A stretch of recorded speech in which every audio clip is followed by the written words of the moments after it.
The title of my message this morning is, Can I Get a Witness? Can I get a witness?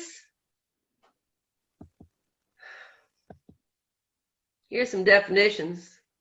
Witness is a verb. It's the act or faculty of perceiving or apprehending by means of the senses or the mind, cognition, understanding.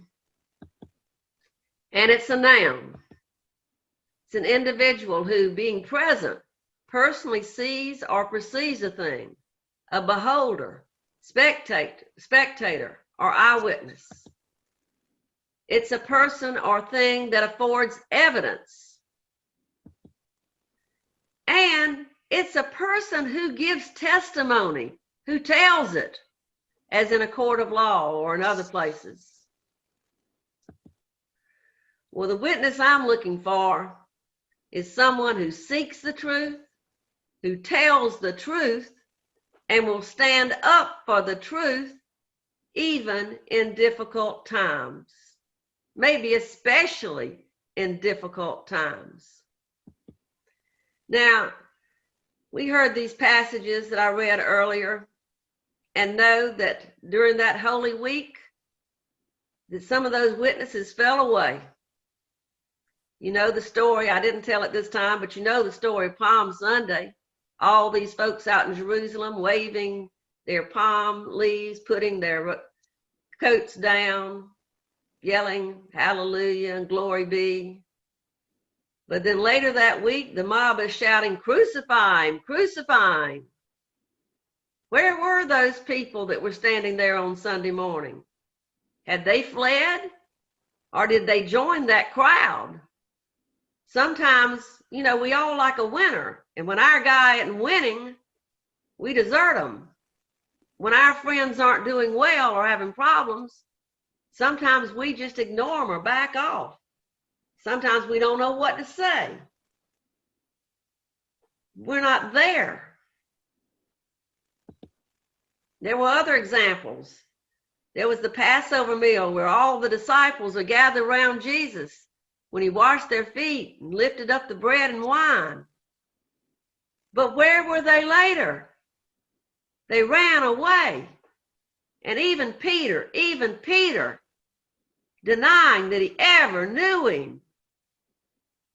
When things get tough, sometimes the tough run away, the good people. These were good people. Peter's not a bad man, but he ran away. Even the women, they go to the tomb. The man says, he's not here anymore. Go back and tell Peter and the disciples. But they were scared. And this gospel says they ran away, they fled, and they didn't tell anybody. Now, another one says later one of them did. But they were scared and ran away and kept their mouths shut. Where were the witnesses? We've had the same thing in history, folks. The same kind of thing. Now, you all know this story about Martin Niemöller, a German Lutheran pastor. Some people have made it into a kind of a poetic verse that I'll read in a minute, but it's really more of a narrative of him telling what happened. He initially was backing Hitler because Hitler was against the communists, and he, you know, those ungodly communists, and he said, yeah, Hitler, go, that's the thing to do. So he was actually even right behind him. But he later became disillusioned. And what's written in some of the Holocaust museums is this, that comes from what he is a paraphrase of what he wrote. First, they came from the communists, and I did not speak out because I was not a communist. Then they came for the socialists, and I did not speak out because I was not a socialist. Then they came from the trade unionists, and I did not speak out because I was not a trade unionist. Then they came for the Jews, and I did not speak out because I was not a Jew. Then they came for me, and there was no one left to speak out for me.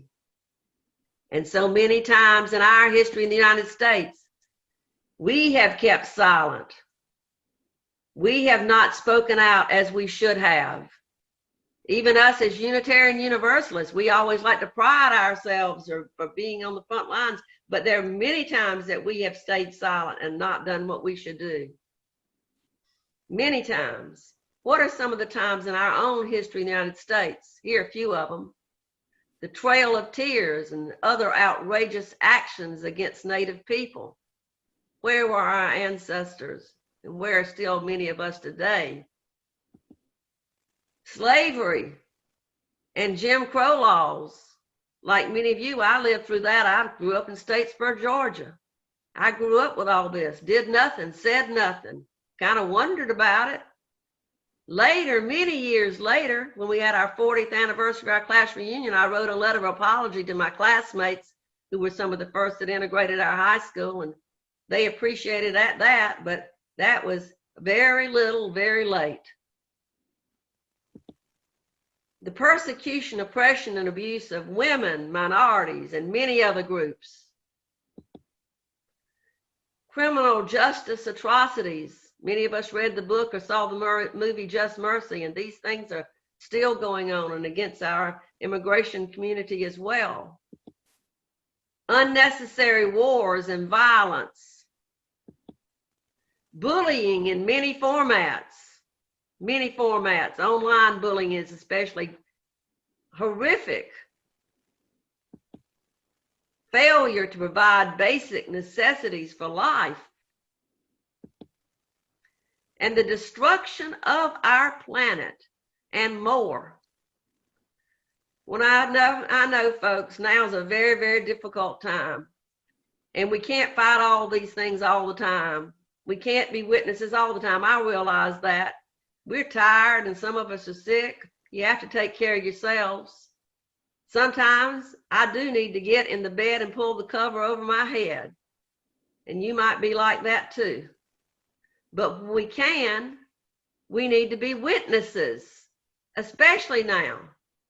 Here's what Martin Luther King said. He says, history will have to record that the greatest tragedy of this period of social transition was not the strident clamor of the bad people, but the appalling silence of the good people. And Gandhi says, many people, especially ignorant people, want to punish you for speaking the truth, for being correct, for being you.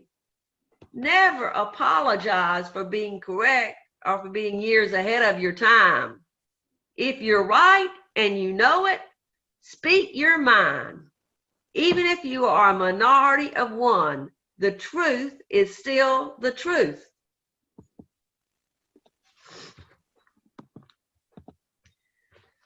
Corrie Ten Boom. I don't know if y'all know who she is. I was privileged back when I was a Baptist, a teenager, to hear her come speak at church. She's a Christian woman that she and her family hid the Jewish people during the Holocaust, and she writes about it in her book called The Hiding Place. Corrie Ten Boom says, in darkness, God's truth shines most clear. Sometimes that's when you can see it the best. I think that's a good quote for us now during this corona crisis time. Right now, some things that haven't been so evident to us before, we are seeing as the truth. Some of our systemic forms of racism and oppression and health, how we don't take care of health care that folks can't get, and difficulty in housing and other things. We tell people to stay home when some people don't even have a home. Some of these things are lifted up, and we see it even more in these difficult times. So in these difficult times, we need to be a witness. Some people don't think we need to do that. I'll tell you a little Facebook story from what happened to me recently. That's my Facebook page. That's my little great-granddaughter walking the labyrinth. Well, you know, I get on Facebook. It's not the best thing in the world sometimes, but it is a way to stay connected with folks. And some man who I consider a very good man, he's a good church-going man, he got on there and he said, you know, he said he saw this reporter, and the reporter was interviewing a politician, said he was happened to be a Republican congressman that was also a doctor, that was telling about the virus and giving some evidence about the virus. And the reporter asked him about the critical situation in the African American community and how the virus was hitting those folks so hard because of systemic problems we have in America. And this man on Facebook said, well, the congressman did a good job of ignoring that question, did a good job, he said, of ignoring that question and continuing to share about the evidence of the coronavirus. And this good man who was on Facebook said, folks, this is not a time for us to bring up things like racism or feminism or health care for all, etc. This is just a time to focus on curing the sick. We don't need to talk about anything else. Well, he had all these responses like, you tell him, that's right. Leave politics out of this. Of course, that's not appropriate. Well, I just couldn't stand by. I try to stay out of these things, but I've learned to do it with enough love. It doesn't seem so bad. I tried to lovingly go in and share why this heightened the time for us to speak up, because we can see all these problems even more, and we can see that we need to do things even more, and we should not stay quiet about it, but share our concerns and work for fairness and equality and justice for all. He came back feeling like he needed to defend himself. And he had changed, actually, he had modified and edited his original post, and he left out that stuff about racism and feminism, you know, those bad things to him, and all this stuff he shouldn't talk about, health care. And he just put in there that we shouldn't be worried about oppression, that we should just focus on healing folks. And he said to me, Jane, I wish you knew me better and you would know that I'm not that kind of person you must think I am. But I just think this is a time for all of us to pull together and focus on healing, getting better. And I said, I appreciate that you have modified and edited your post. I disagree with what you said about the not focusing on the oppressions. This is something we need to do now because it is important. And I said, I believe that you and I both want the same things. We just kind of see things through a different lens. But I send you love, and I hope you stay well, and I send my blessings to you. And he shared back, he sent his blessings to me as well. And you know what he did? He took down the post. He took down the post. Now, that's just an example. I myself have done the same thing. I have posted things that were hurtful or that were not exactly accurate. And folks have pointed those things out to me, and I've taken down my posts. I think we can learn to do this with love and understanding and not be mean about it. But we don't need to be silent. We need to be witnesses. We need to be witnesses in this very difficult time. So what I'm asking you today, as my congregations and friends who are here with me online, is can I get a witness? Can I get a witness? Let me hear you. I can hear you through the cyberspace. You don't have to unmute yourselves. Say yes. Can I get a witness? Yes. I hear you saying yes. I hear it through the cyberspace. Can I get a witness? I'm going to end this message with a story that I heard the other day. The Committee on Ministry met. Now, normally when our Committee on Ministries meet, we share that everything we share in those are going to be confidential. But this was the Statesboro Committee on Ministry, and one of our members, Martha Hughes, gave me permission to share this story about her cat, Quincy. Martha's one of our original members, one of our ones that when we started way a long time ago, 30-something years ago, Unitarian Universe of Statesboro, she was one of those that helped start it. All the rest of them have moved away or gone on to the great beyond, but Martha, thank goodness, is still with us. Martha shared that she has this cat named Quincy. Quincy adopted her. Martha said she didn't want a cat, but Quincy came up in the yard and was hanging around there, and a workman that was helping in the yard told her, she said, I don't want that cat. She said, no, you need to keep this cat. That'll help keep all the critters away from your yard, snakes and other things. Keep this cat. So she decided to keep it, and she named the cat Quincy after the workman that encouraged her to keep the cat, and she grew to love that cat.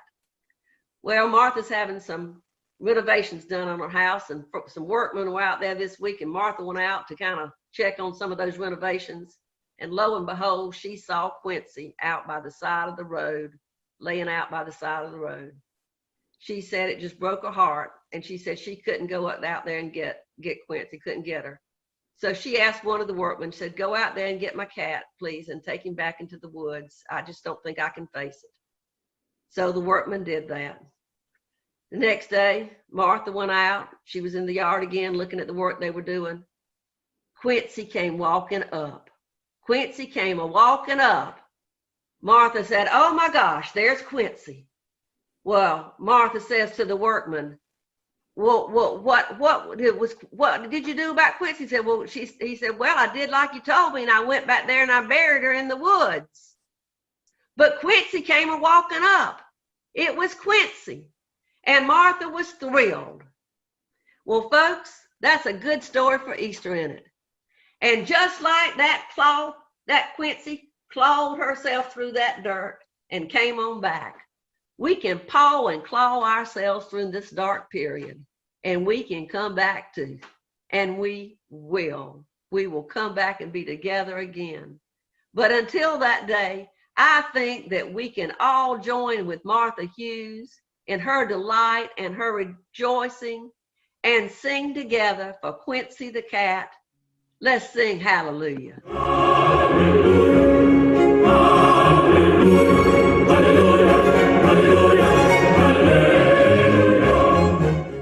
Hallelujah. Hallelujah. Quincy is back again with us today.